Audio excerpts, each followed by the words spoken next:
What's up, YouTube? Now I'm doing this video in the absence of notes. I don't need anything other than what I have up here. So I'm going to throw the book away and I'm going to see what I can unfold. So recently I've learned a lot of lessons and I will try to articulate them in an objective way, and I may return and do some isolated videos on these topics. So number one is, through variables and through variance, you will be exposed to new opportunities and new perceptions of what you think is good or bad. And then you will learn through your variables and through your new opportunities how you will choose to respond in the future. So I have been traveling for a good stretch, and now I am living in a very comfortable environment that I'm not used to. I'm living in a new situation with new friends, talking to new people, being around a new physical environment. So all these new variables are opening doors to myself and my own rational thinking to see what I think is good and what I think is bad and what I think is blaze, what I think is good for me personally, the selfish part of life, of like, I want to be here physically, or I want to talk to that person, or yada yada yada yada yada. So another thing is through variables and through opportunity that we apply certain amount of our awareness to this thing over here or that thing over there, but our shift of focus can happen really fast. Things happen fast, and that's lesson number 2 for this video. Is through variance and through exposure, you will see that things happen quickly sometimes.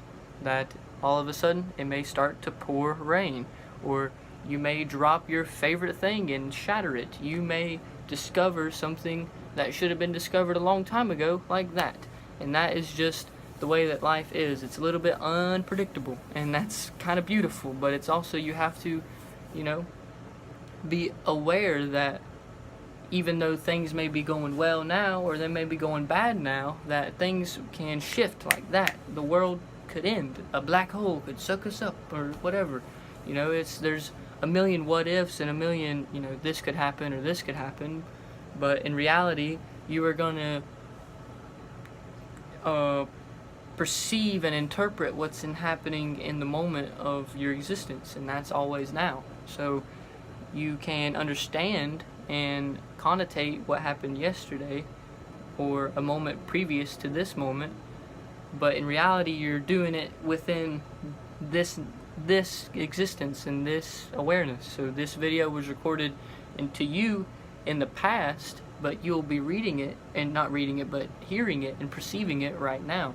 So that's lesson number 3 of this, is even though you may see something desirable in the future, or something that was desirable yesterday or in the past, that right now is kind of all that you've got inherently, and now is the future. So if you want to because that's where time is progressing, that's where you're progressing, you're aging, you're getting wiser, you're growing, you're developing, and if you want to develop to this point of existence, you have to make movement that way. If you want to see the ocean, you have to go towards the coast, kind of thing.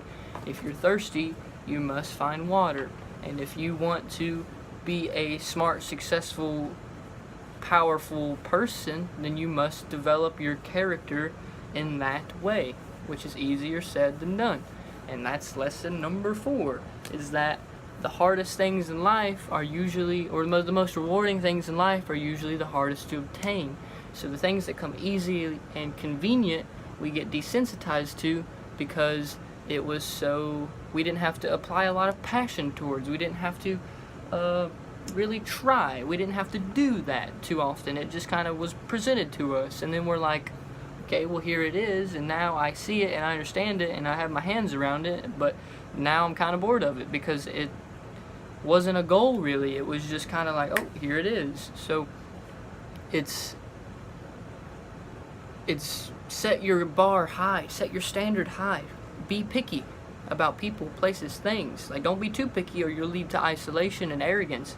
But to an extent, understand that there's a lot of variables to life. There's a lot of people, there's a lot of places, there's a lot of substances, whatever.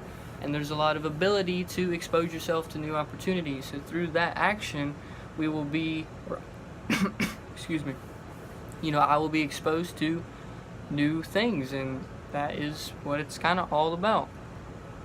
And reminiscing and reflecting on life is beautiful, but you can't look back. You can't live in the past. You have to, live in the moment and think about tomorrow, but you can still understand and develop, yesterday. You can still perceive and reflect on what happened to you previously, but just don't try to expect that previous moment to be now, because that is not the way it works. People are changing, you're changing, and through your wisdom and through your exposure to experience and your scars, your lessons, your language, your technology that you are developing mentally, physically, whatever, you are going to not be the person that you were yesterday, and you're not going to be the person you are now tomorrow. So that is beautiful and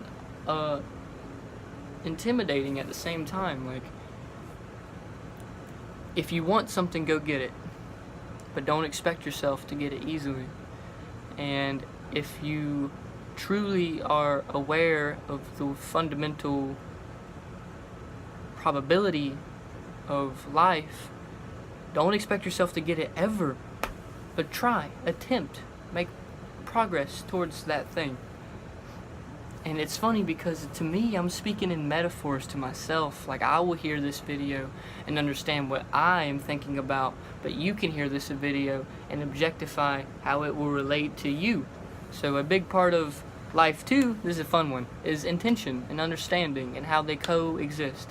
So intention is honesty. Intention is moving through your progression, is how you choose to express. That is your underlying subconscious, conscious, whatever, your influence of why you act in the way that you act your way. Your bias, your personality, your standards for life. That's your intention.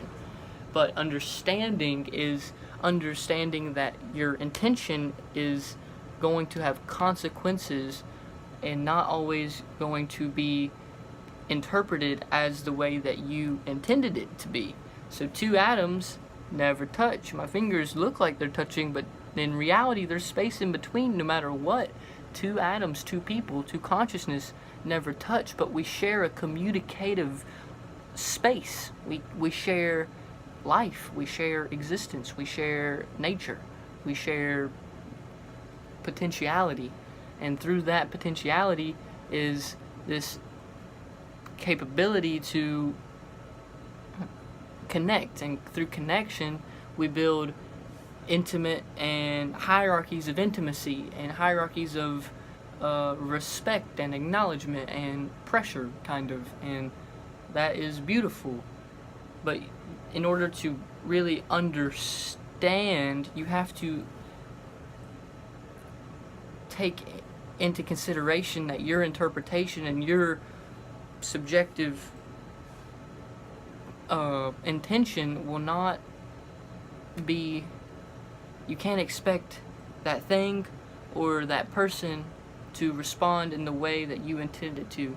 You can take your best educated guess and act in a way that you think is accordingly,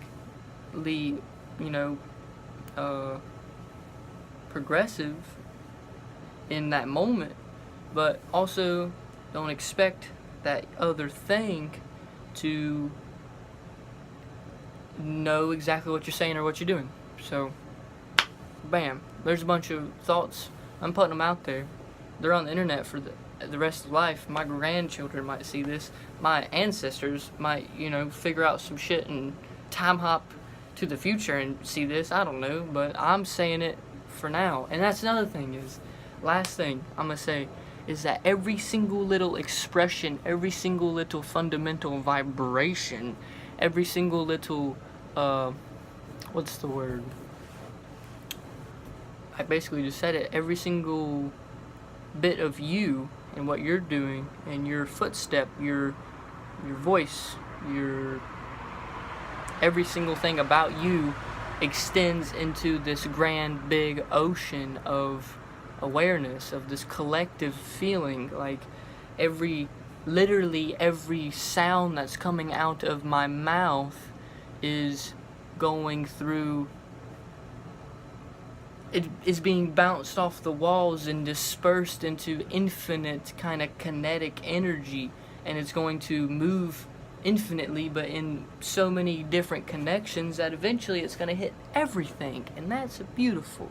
But also, those that are close to you, those that respect you, those that are intimate with you in the locality physically, but also mentally, you have more kind of power or influence or over that thing or person. So choose your words and your expression and your existence, that little part of you that you can flip the switch, good or bad, that allows you to, you know, be in a positive mood or be in a negative mood kind of thing.